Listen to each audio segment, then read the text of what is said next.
Sa buhay ng isang tao mga idol ay hindi maiiwasan.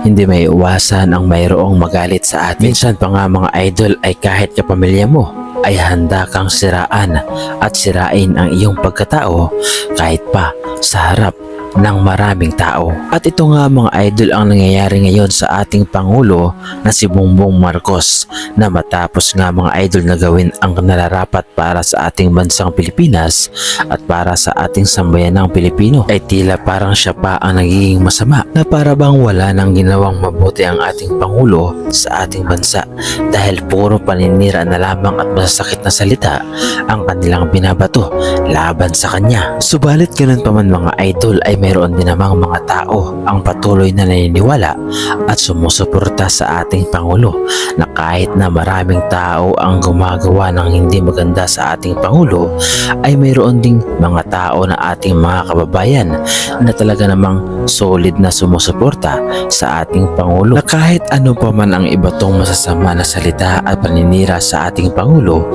ay nandyan pa rin sila para suportahan ang mga mabubuting hangarin ng ating Pangulo sa ating bansa, dahil nararamdaman nila ang totoong pagkalinga at totoong hangarin ng ating Pangulo sa ating bansa at sa sambayanang Pilipino. At bilang pagsuporta nga mga idol sa ating Pangulo ay narito ang ating isang kababayan na kung saan nga mga idol ay pinakita niya ang kanyang totoong suporta para sa ating mahal na Pangulo, na kung saan nga mga idol ay sinasabi niya na sa kabila ng paninira ng mga tao o ng kapwa natin mga Pilipino sa ating Pangulo ay hindi pa rin siya magsasawa na suportahan ang ating Pangulo, lalo na sa mga mabubuting adhikain na ginagawa niya para sa ating bansa at para sa ating sambayanan. Kaya naman pakinggan natin nga mga idol ang nakakaiyak at nakakaantig na pahayag o mensahe ng ating kababayan para sa ating mga Pilipino at para sa ating Pangulo na si Bongbong Marcos.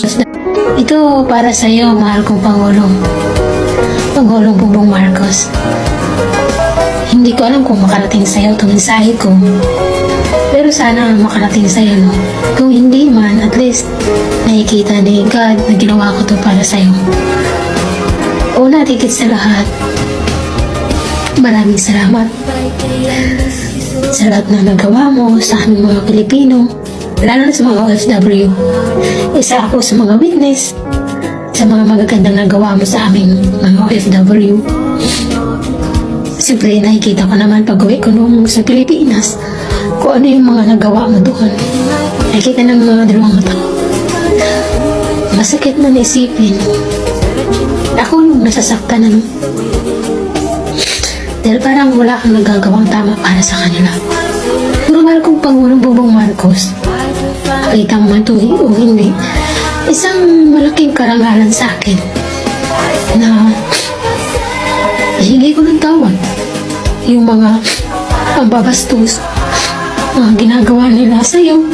Hindi mo naman deserve na gawin nila sa iyo, diba? Bata ka pa, nakita ko kung paano ka nangarap sa bansang Pilipinas.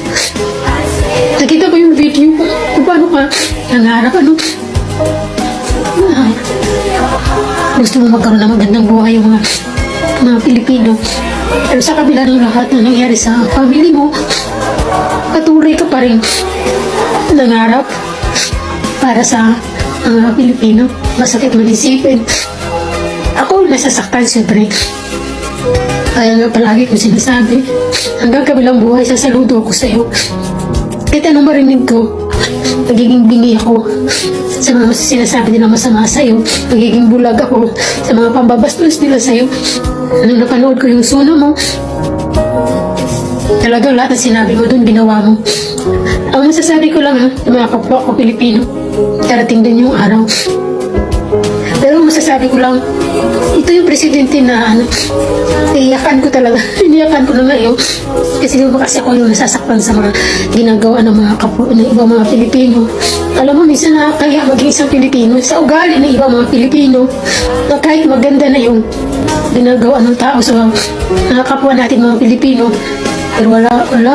Siguro, ganun talaga yung buhay, no? Hindi lahat talaga ng tao ay papanig kay PBBM dahil sa galit nila sa kanya. Pero ito lang, ipaabot ko sa inyo lahat. Kahit kahit anong gawin niyo. Kahit patumbahin niyo pa yan. Kahit anong gawin niyo. Nasa likod niya ang Panginoon. At kahit na kailan hindi iniiwanan ng Diyos yan. Dahil ang Diyos ang naglagay dyan bilang presidente. Dahil bata pa yan, nangarap na siya, di ba? Napakaganda ng hangarin niya, no? Simula sa edad niya na yun. Grabe. Ito lang masasabi ko, PBBM. Maraming salamat sa nagawa mo sa aming mga Pilipino habang buhay. Kung hindi makalimutan. Totoo lang, saka sa mga taong galit sa'yo, sa mga taong nang bastos sa'yo, sa lahat ng taong may gumawa ng mga kabastusan o paninirang puri sa'yo. Ako na lang humihingi ng tawad para sa'yo. Na napagpalain ka ng Diyos. Mabuhay ka, PBBM. Hindi ka manabuti ng mensahe ko. Ang importante, makarating ba lang sa Diyos yung dalangin ko. Habang buhay ako, sasaludo sa iyo, PBBM, hanggang kabilang buhay. Mahal na mahal ka namin, mahal namin Pangulo. At ito nga mga idol ang madamdaming pahayag at mensahe ng ating kababayan mula sa ibang bansa na kung saan nga mga idol ay nakaranas ng totoong pagmamahal at nakaramdam ng totoong serbisyo mula sa ating mahal na Pangulo na si Bongbong Marcos.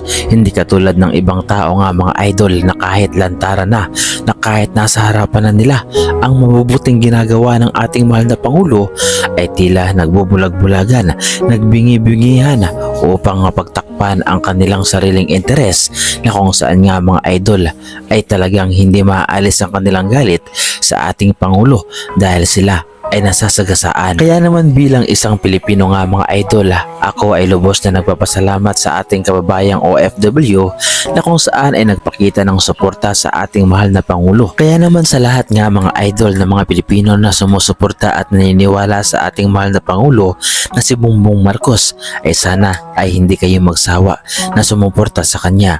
Dahil katulad nga mga idol ng sinabi ng ating kababayan na ito, ang ating Pangulo ay tinalaga ng ating Panginoon na maging presidente at walang sino man nga mga idol ang dapat na humadlang dito. Kaya naman sa lahat ng mga naninira at sumisira sa pangalan ng ating Pangulo ay sana ay maunawaan ninyo ang totoong kalagayan ng ating bansa at totoong ginagawa para maayos ng ating Pangulo ang problema nito. Ano ang masasabi ninyo mga idol sa reaction video na ito? At ano ang masasabi ninyo sa ating kababayang OFW na nagpahayag ng suporta para sa ating mahal na Pangulo?